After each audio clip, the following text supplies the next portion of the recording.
It's Rabbi Menachem Sarson. Welcome to this week's 1-minute parsha summary. Might take longer than this week because it's a jam-packed double parsha. Chukas starts off with the laws of the Parah Adumah, the red heifer. Its ashes were burnt and were used to purify the impure. Then it talks about how when Miriam died, the Jewish people stopped getting the well of water that was in her merit, and they had no more water in the desert. They complained. In the second aliyah, Moshe hits the rock instead of talking to it to get water for the Jewish people, and he is told he will not be allowed to enter the land of Israel. Then he asks the king of Emor if they can pass through their land on the way to Israel, and he refuses.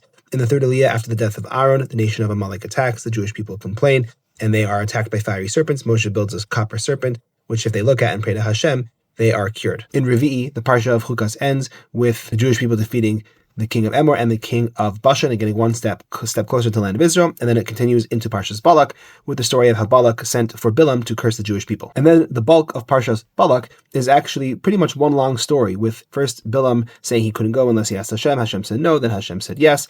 And finally, after a lot of back and forth, he finally does go with the messengers, but 3 separate times he tries to curse the Jewish people after offering sacrifices, and he ends up blessing them instead, and he leaves humiliated, and the nations are frustrated that they're not able to overcome the Jewish people. But before Bilam leaves, he has a monologue about the future of the Jewish people, and he also gives the Balak and his people advice about how to cause the Jewish people to sin, and in the very end of the parsha, that plays out, and unfortunately the Jewish people do sin, but it leads to the incident of Zimri and Cozbi and their sin, and Pinchas rising up to kill them and avenge the honor of God. Have a great job.